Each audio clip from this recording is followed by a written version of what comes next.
As you may be aware, Singapore is presently part of 5 global bilateral GDSC initiatives, and we believe in the value of such corridors to support first movers in decarbonization and drive the uptake of digital tools. This panel will facilitate the exchange of best practices from various corridors globally and seed opportunities for collaboration, including in the areas of fuel pilots, financing, and standards harmonization. This session's moderator is Mr. Niu Wei Xiang, Director for Decarbonization and Net Zero Pathways at MPA. Mr. Niu, please.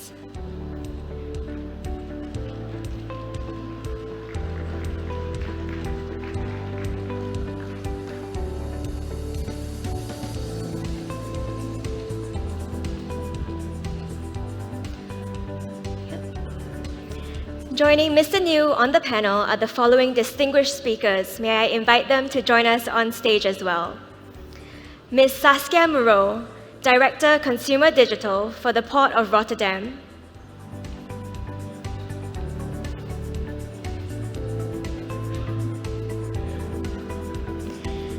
Ms. Heather Tomley, Managing Director of Planning and Environmental Affairs for the Port of Long Beach.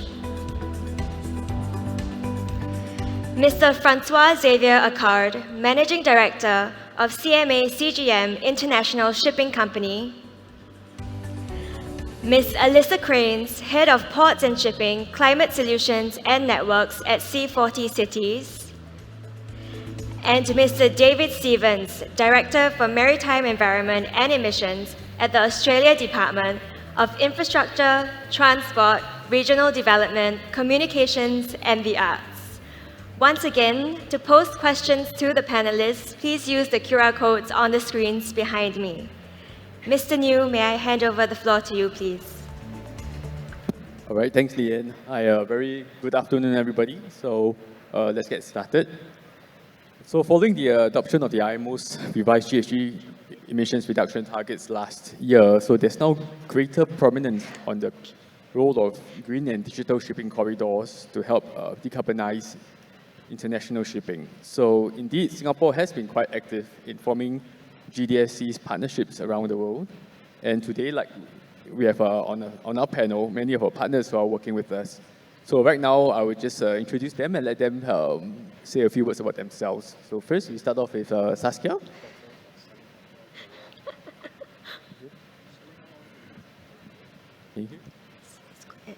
Okay, easier. Thanks, Wei Xiang, for the opportunity, and good afternoon, everyone. So I lead digital for the Port of Rotterdam from a customer perspective. So we look at the port call, we look at supply chains, and we look how to reduce emissions and make the port more efficient. I also oversee the green and digital corridor with Singapore that we established about a year and a half. And I've been very proud of the progress we've made in that space, where now we have 2 learning systems, but also in line with the theme, we moved from a very ambitious target of 20 to 30% emission reduction to actual action, to demonstrators, to bunkering, but also the first API that was exchanged port to port. So. Yeah, exciting times.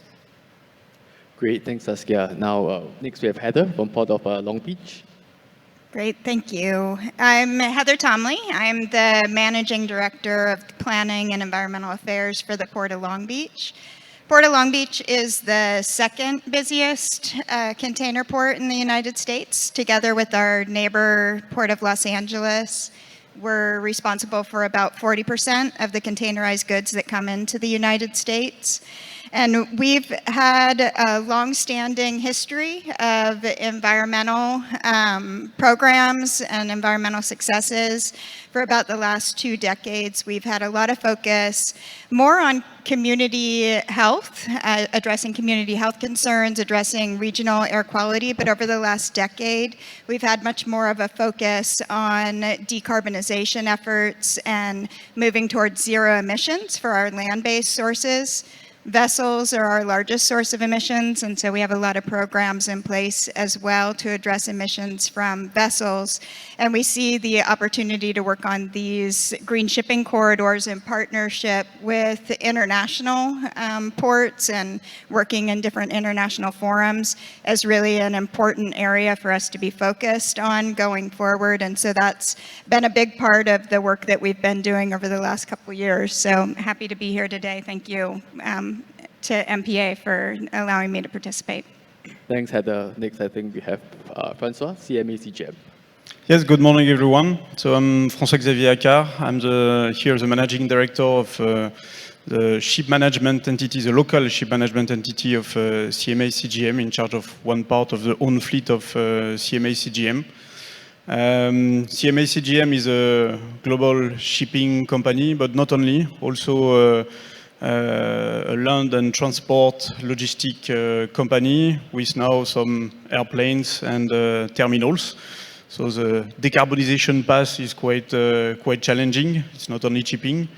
And to work on this, we have two main focus: to work on the operational efficiency of our assets, as well as invest and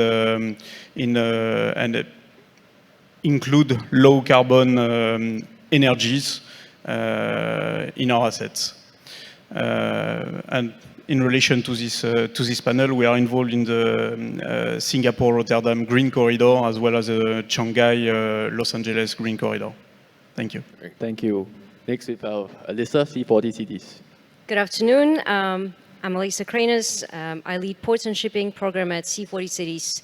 C40 is a network of nearly 100 mayors of the world's largest cities working together to deliver urgent climate action and to keep global heating below 1.5 Celsius. Decarbonizing shipping is crucial to global climate action, so ports and cities play a key role in enabling this transition. Our ports program works with port cities to enable collective action and to also actively support green and digital shipping corridors, which we believe are critical and crucial tools for us to use to decarbonize global shipping sector. So I think today's discussion is very timely as we are starting to see a lot of the corridor partnerships move from planning into the implementation. And thank you for having me here. Great, thanks, Alyssa. Last but not least, we have David from Australia.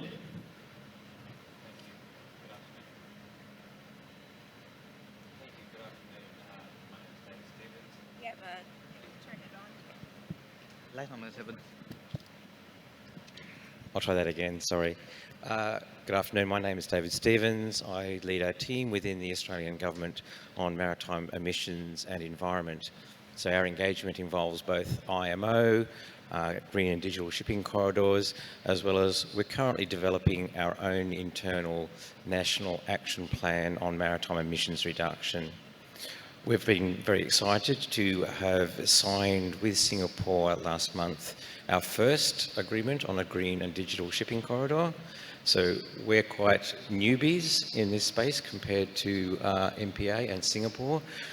We're looking at that as a way, as we'll discuss in this panel, a way of sort of sharing information and progressing in the first movers area of the transition to the new energy future. All right, thanks, David. So, okay, let's get started. So the first round of questions, I think we will direct more at the ports as well as C40. So in the report that published late last year by GMF, I think they noted that the number of green corridors around the world has more than doubled, right, to about 44 as of end of last year. However, you also pointed out that while there is growing interest, none of them are really at full execution stage at this point. Right? So the question is, what else is needed? What's next? How can we get to implementation? So maybe first to Saskia, Port of Rotterdam. I mean, it's our first collaboration, Singapore's first collaboration. Any reflections or views on the progress so far, and how far do you think we are from an actual implementation pilot? Yeah, no, great question. And I think the first answer would be we already do a number of pilots. And last year we bunkered the first methanol vessel with Laura Maersk in Rotterdam. And this month we had the bio-LNG with Hapag-Lloyd, ship-to-ship bunkering. So things are happening. We see different fuels follow different time paths. For example, ammonia ready will be in 2027, ammonia, hydrogen. So that is sort of waiting also from a vessel perspective. The key really is how do you move to those demonstrators, right? Because the moment you have the demonstrators, you can learn. And if you look at how we're organized, we have 4 different fuel tracks, but then also the whole point on finance and regulatory is really, really important. And I think a key challenge is how do you ensure that you learn in a global setting? Because there's so many institutes and so many people that are trying to answer the same questions. How do you make frameworks that can immediately be implemented by others too? So for example, the whole port readiness framework. On the digital side, this April, we had a great meeting, a showcase at IMO, where decades of work on data standardization led to the first port-to-port API on exchanging data on estimated time on arrival and actual time of arrival. And these seem sort of small things, and so many things are shared on APIs these days. But they become the blueprint of how we start exchanging in a broader setting. So I think lots of action is happening, and yeah, more experimentation, especially on commercial structures, also needs to happen. Right. Thanks, Saskia. How about Heather? I mean, Port of Long Beach. Well, we just signed our agreement a year ago, but I think we have still did a couple of studies. I think we're trying to release more results this week. Right. Your views? How far along are we, and when can we, get the demonstrator up? Yeah, I think, we are really excited about the partnership that we have. And I think partnering with Singapore and in the partnership that you have with Rotterdam as well. And then we also, together with Port of Los Angeles, have a partnership with Shanghai as well. I think what we're seeing is there's a lot of interest in developing these forums for us to test out different approaches and to learn about the different opportunities to get to achieving our decarbonization goals. And so I think that there's a lot of really good momentum around that, a lot of really good interest. And one of the things that I think these green corridors can do is provide that focused, smaller scale opportunity to really dig in and do some of these pilot projects. We've seen the advantage of doing demonstrations and pilot projects in working with other sources as well. We do a lot of demonstrations for land-based sources and the terminals and for on-road trucks and for other technologies. And what's important is this is such a large-scale problem if you try to attack it from the whole big picture, but through the corridors and through these more smaller scale focused efforts, we can start to dig into some specific problems and try to come up with solutions and approaches that can work, test it out with less risk involved with it, smaller scale investments. And it helps us to learn what solutions will work and then scale up from there. And I think also, with the partnerships that we have and stitching together all of these different corridors around the world, it gives us an opportunity to learn from each other and then to scale that up over time, or more rapidly than we would be if we weren't all simultaneously trying to attack these same challenges. So I think the corridors, we see a lot of value in it because of the opportunity to partner with like-minded organizations and really focus in on the challenges. Right. Thanks, Heather. Well, at least C40, has been playing a very critical role in supporting Singapore's partnership with Port of LA and Port of Long Beach, as well as a convener for many other initiatives. So, what's your sense as in how, what is, from a convener's perspective, right? So, what else is needed, right, to make GDSs succeed? Well, I think stakeholder confidence is a really key topic. It can take a long time for corridor partnerships to get infrastructure, pilots, and ships in the water.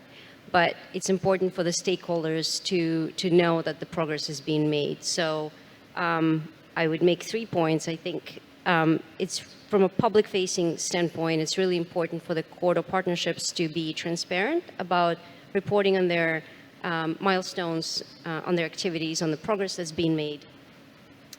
On a sort of, from an internal, more organizational standpoint, I'd like to highlight that it is important for the corridor partnerships to organize themselves properly, because oftentimes they tend to be very complex networks of stakeholders from different parts of the value chain. You'd have shipping lines, ports, governments, energy producers, a lot of competitors, clients, and customers in these coalitions. And so there is a need for an effective decision-making mechanism in order for these partnerships to actually progress to where they can have a pilot, where they can agree on the prioritization of the projects and activities that need to take place. So for that, I would like to stress that the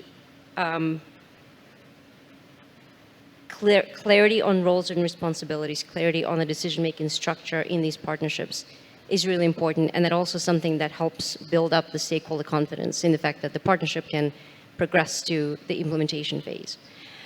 And the third point I'd like to make is, I think it's also good to recognize that not all green and digital shipping corridors will end up deploying pilots.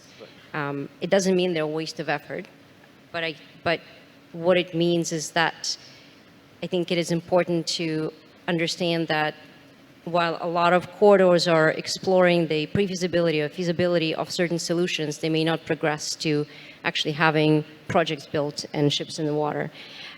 That doesn't mean they're a failure. That means that, you know, we were able to build up that knowledge, to build up that capacity, and that the corridors should still aim to share this knowledge widely, which allows the stakeholders to gain confidence in the solutions and technologies out there. So I think these 3 points I just raised are really important for building up that stakeholder confidence in green and digital shipping corridors, to understand that they are making progress, even if we don't have ships in the water today and infrastructure ready to be built, that there are steps being taken and actionable outcomes are coming along. Right, thanks, Elisa. So now to David, right? So Australia is our latest, Singapore's latest partnership, right, for GDSC. And you are also from the government, right, from the Department of Infrastructure, Transport, Regional Development, Communications and the Arts in Australia. So what do you think then is the role of government in implementing GDSCs? And how can governments create the right environment for industry players to pursue pilots or trials or demonstrators on the GDSCs? That's a terrific question, and it probably doesn't have a simple, straightforward answer. I guess part of the role of the government and the green and digital shipping corridors is how do we go about and stimulate innovation. Typically, industry is going to deliver that innovation. And I think it's been picked up a bit before in some of the presentations during earlier this week. But stimulating innovation and the green shipping corridors is not just about technology innovation, there's an innovation in the partnerships. We're talking about bringing together players that may not necessarily play together under normal circumstances. So in this regard, I think governments have 3 superpowers. Their first superpower, of course, is they have a regulatory role, and they can use regulation to drive change and stimulate change. Secondly, governments often will have deeper pockets than many other organisations, and so they can play a role in the support with financial support. But I think one of the most important of the 3 superpowers is they have ability to share information and, importantly, convene groups together. So I go back to the innovative partnerships part of the green and digital shipping corridors. Governments can provide a fora that people are happy and comfortable to share information, to collaborate in a safe environment. But I think for a green and digital shipping corridor, the government will have a different role depending on the corridor, depending on the players in the corridor, and also depending on the status of implementation. And I think it will be varied across those two dimensions about the actual role, whether they use their regulatory, their financing, or their information superpower. Thanks. Finally, for Francois, CMA CGM, I think you're the only industry player on this panel, and CMA CGM has also been a partner on the Rotterdam corridor right from the beginning. So from industry perspective, I mean, we're always constantly asking you, CMA CGM, when are we going to start something, when are we going to start something? So what's your view on this? Where do you think we are right now? Is industry ready, or what else is needed to help industry to move along in this decarbonization journey along GDSCs?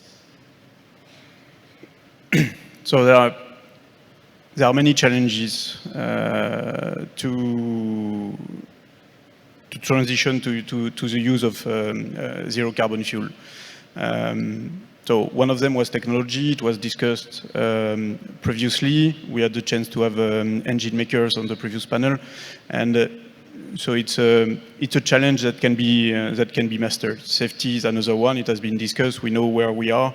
We know where we have to go, so we can go on. We can progress on this. One of the biggest challenge for us is really to develop a worldwide sustainable supply chain. This is really the key challenge for us, to have everyone work together and be able to find all along the way, all along the route, in every areas where our vessels are calling, to find these alternative fuels.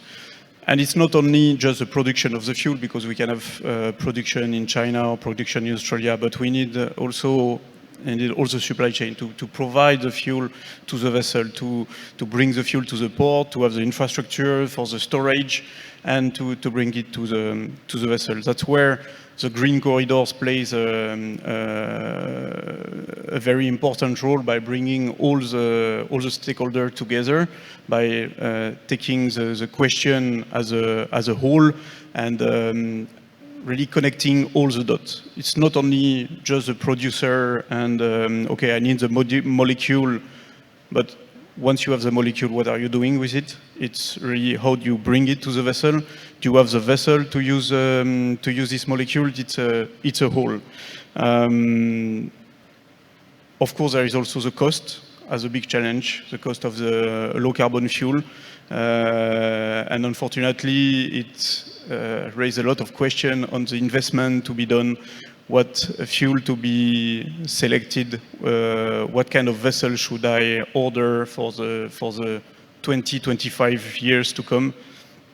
So also having a group, Green Corridor, who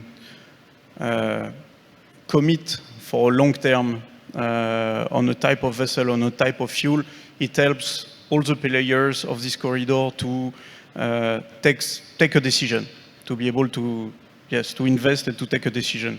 And by doing so, we are also leading the way, showing that it can be possible, and hopefully attracting others to do the same.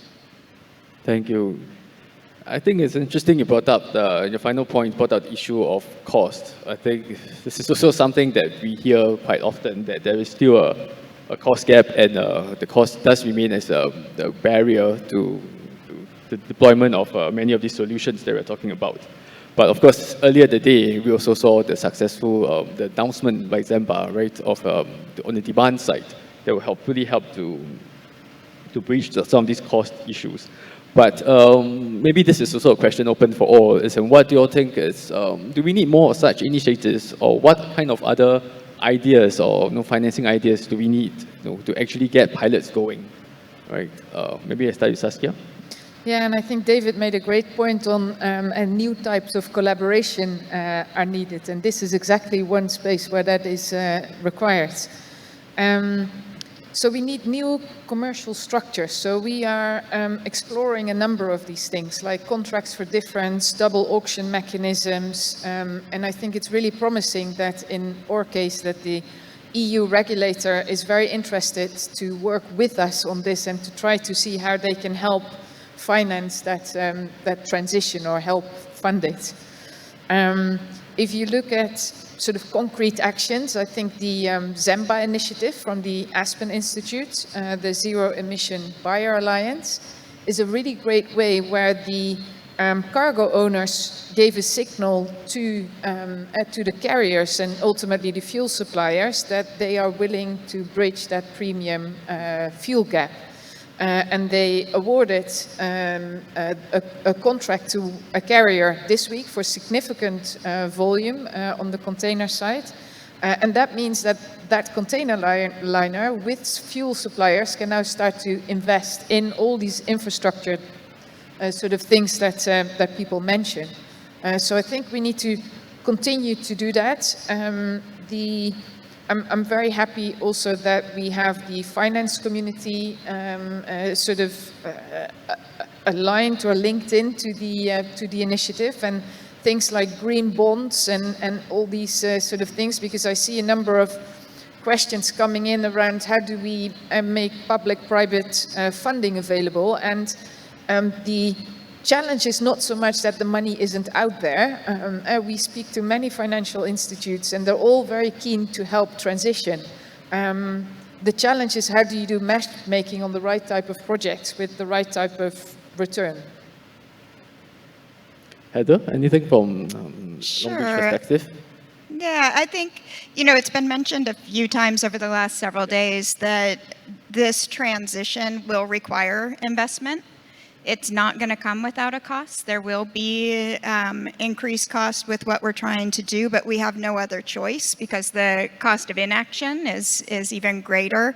And so I think what it's going to take is a variety of different mechanisms coming together to help support this transition. And so what we're looking at, you mentioned the ZEMBA initiative, which I think is really important to understand that there are customers that are out there that are ready and willing to pay. I really like the approach that they're taking with helping to organize and prioritize consideration of the environment, decarbonization in the decision to make a choice about how your cargo is being shipped. I think public support is also important in this. There's been a lot of talk about carbon taxes. We have the low carbon fuels standard where we are tax incentives for using cleaner fuels that have a lower carbon footprint associated with them. We also have at the Port of Long Beach, we use the ESI program, the Environmental Shipping Index program, and we offer an incentive for cleaner ships that call at our port. And so we currently are focused on incentives for the top 5% of performers from an emissions standpoint. But as we move towards more low carbon, zero carbon fuels, I can imagine we're going to be looking at doing some enhancements to that program to really encourage the adoption of those fuels. And so it's through different mechanisms like that that we can encourage greater adoption and use of these fuels. And then obviously, you know, private investment by the shipping lines is already critical. We've seen a lot of the orders already coming in for ships that are capable of using methanol. And so those investments going forward are obviously going to be key to all of this. And then one other thing that we've also seen a lot of interest by private equity firms in investing in things like renewable energy and production of clean fuels. And so I think really trying to leverage all of these different investments to help us with coming together and investing in what we need to do for the zero carbon transition. Right, thanks, Heather. I think you made a couple of interesting points. Maybe I'll ask Francois next. I think Heather talked a little bit about investments. From an industry perspective, do you think the industry is ready to make that additional investments to make to decarbonize the sector? We need to have first movers, so we need to invest, we need to lead, we need to show the way. But the investments, I mean, we should also think out of, not out of the box, but out of the return on investment and how much I am saving in money, because we are also investing on a change of mindset, okay?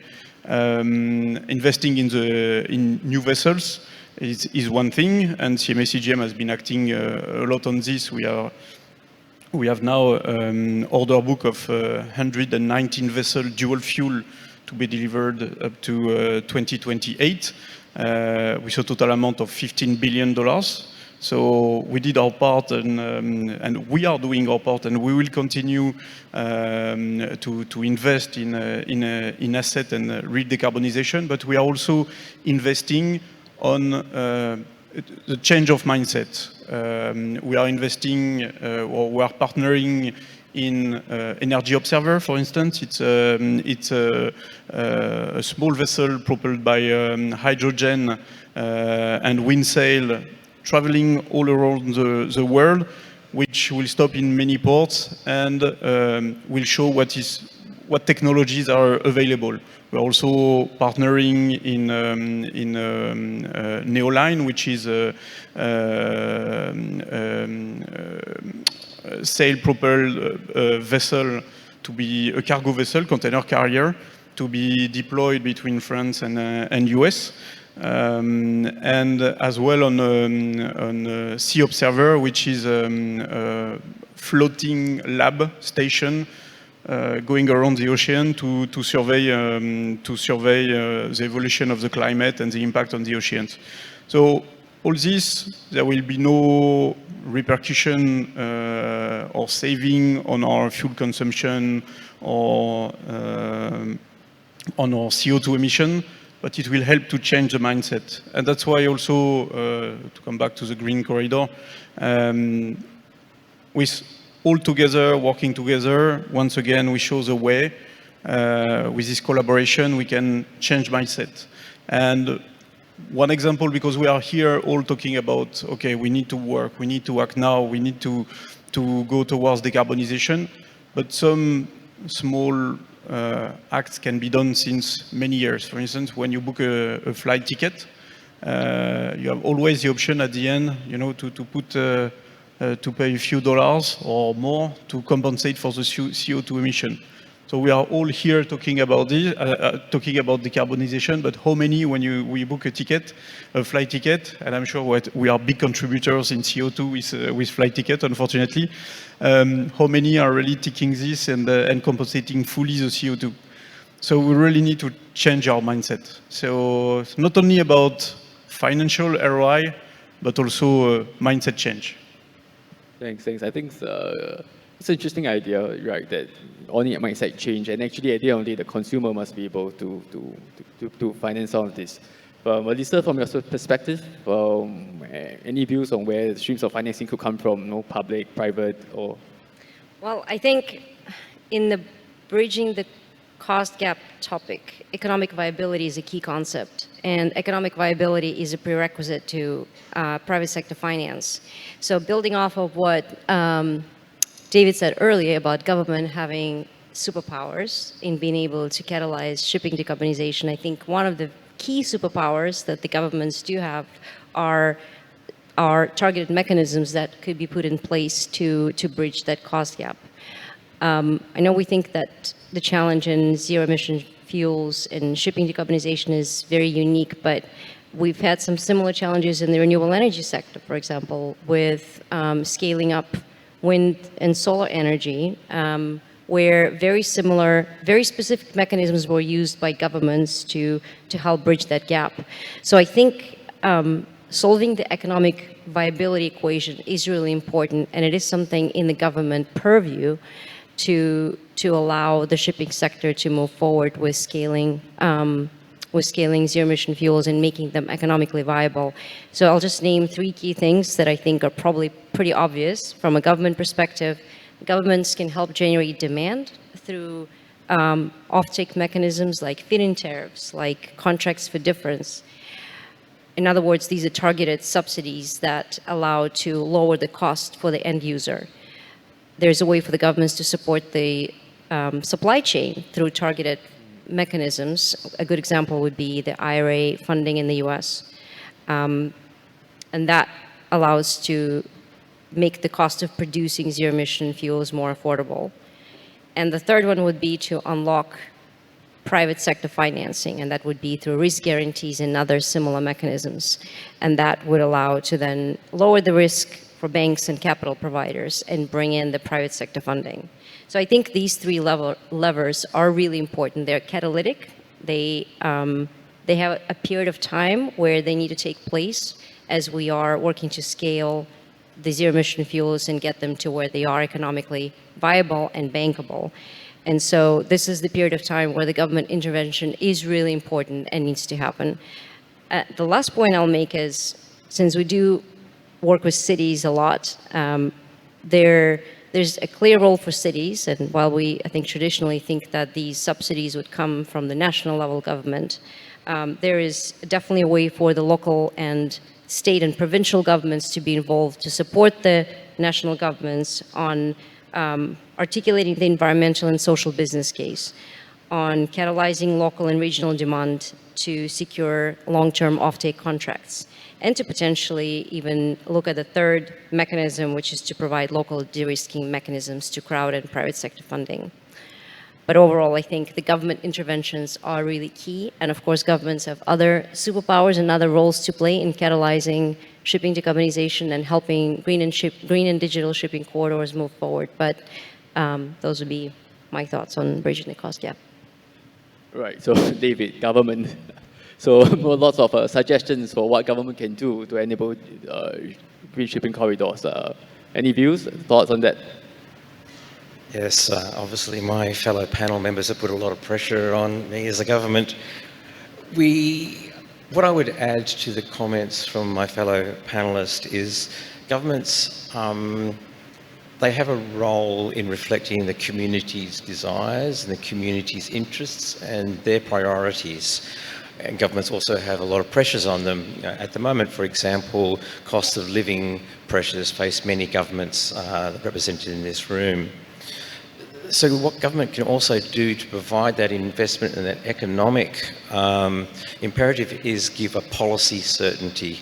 And I don't just mean domestically, but I also mean internationally. And I think the IMO's agreement last year, the 2023 GHG reduction strategy, is a classic example. We have set a clear pathway as governments, as a collective, for the industry to stimulate and give some certainty for that investment going into the future.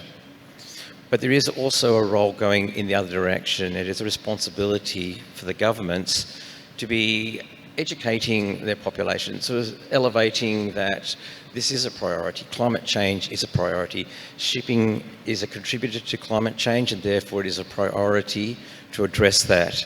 And that will help stimulate some of that community participation, community acceptance of a government making investments of its own, because it's taxpayers' money, into doing all the things that were sort of called for by the rest of the panel. Thanks. I think I think my own conclusion is I think everybody has sort of be able to play their part. We may not be able to just rely on one single body to push this along. So maybe we take a look at some of the questions from the audience and see. Okay, I think there's a one on, would a fully deployed GTSC today in 2024 or 2030 meet 2050 goals? Does anybody have any thoughts on that?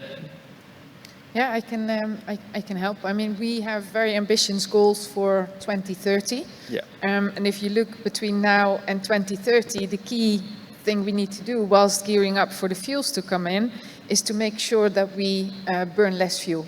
And so the digital journey in the next 5 years will be incredibly important. whilst at the same time, and I really love the optimism of the last panel, I do think we are on track to meet the net zero goals that many of us have in some way or form. So I think there's real cause to be optimistic. It also requires all of us to continuously drive and accelerate what we're doing and scale as soon as possible. Anybody else, Heather? One thing I'll mention is I think that there is a lot of momentum and enthusiasm. I really like the positive note that the last panel ended on because I'm really seeing it as well. The level of conversation and discussion around what we need to accomplish, there are no questions about, is this the right choice? The questions are really about, what do we need to be investing in now that's going to get us there? And so it's really more, problem solving types of conversations rather than questioning, is it the right choice? And so I think, what we know we need to do from all the studies that are out there is we need to peak our carbon emissions immediately and start making dramatic emission reductions on carbon to meet the net zero goal by 2050. And I think with a lot of the discussions that we're having, we're looking at the ways for, how do we accomplish that?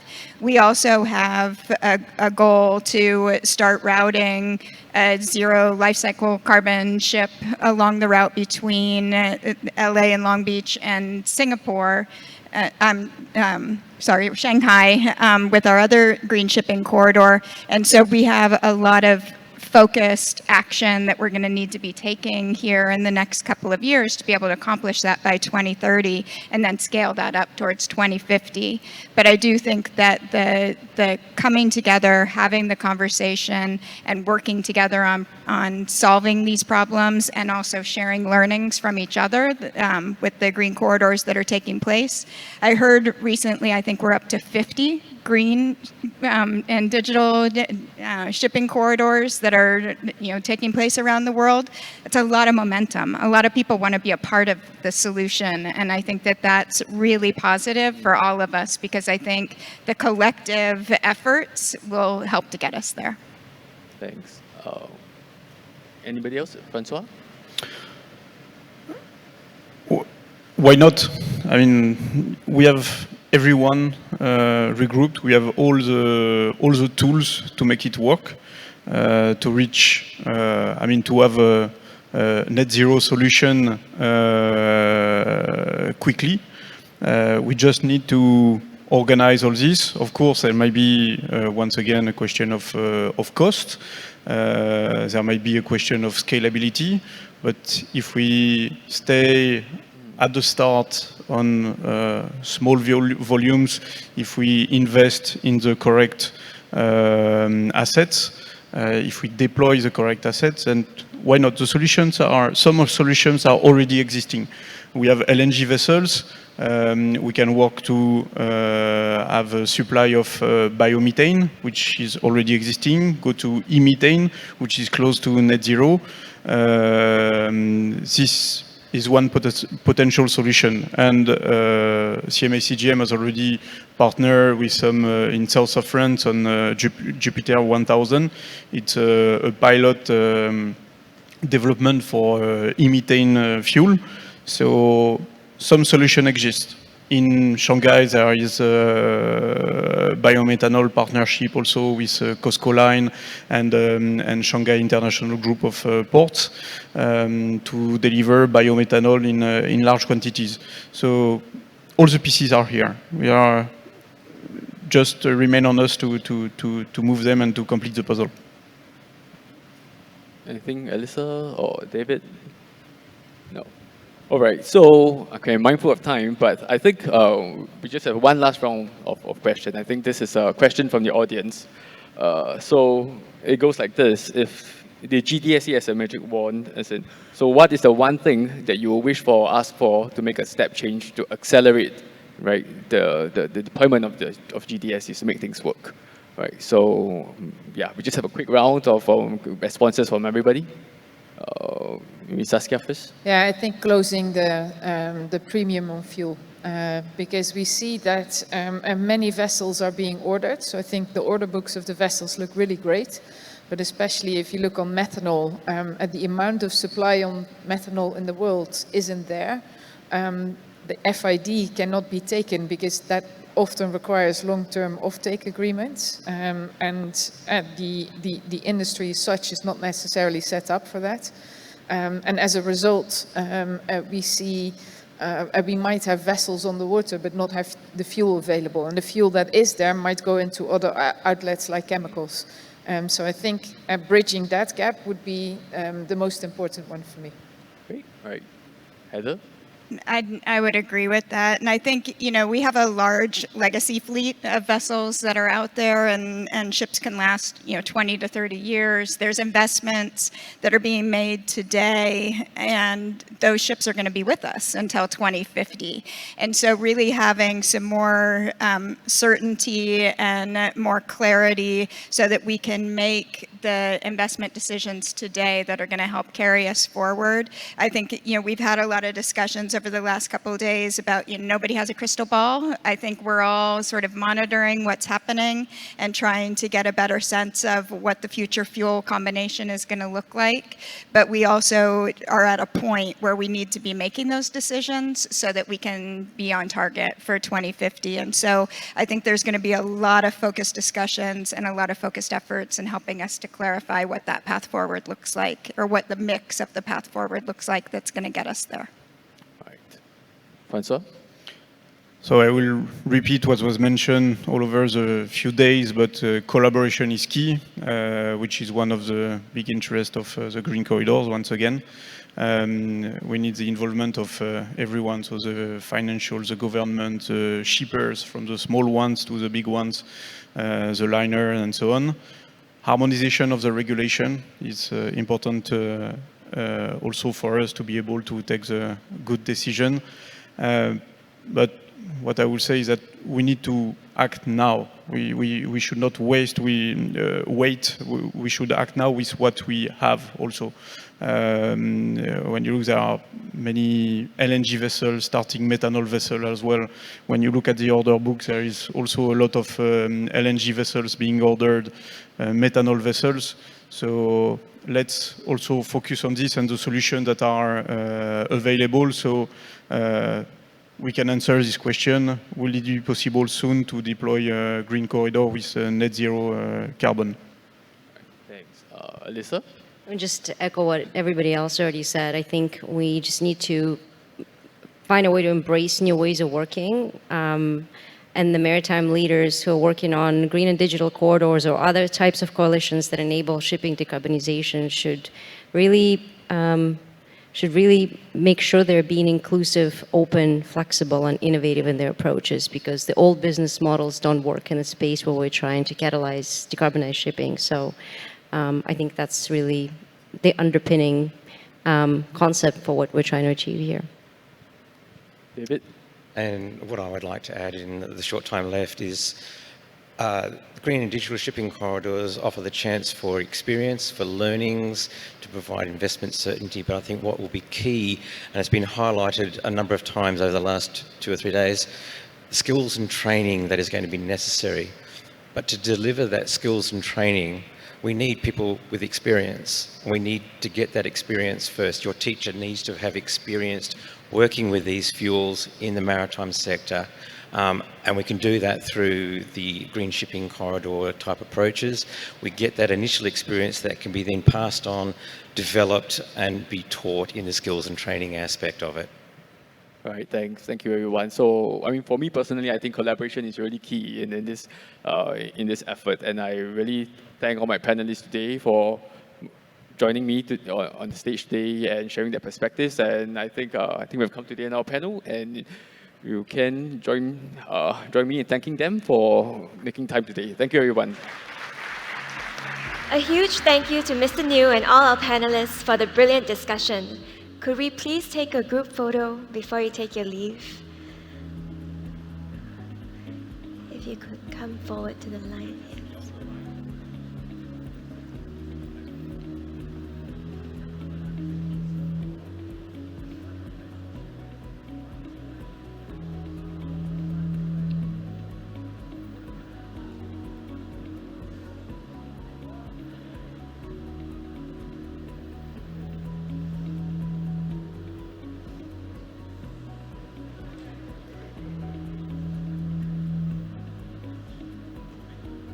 Thank you once again. May I kindly invite you to return to your seat.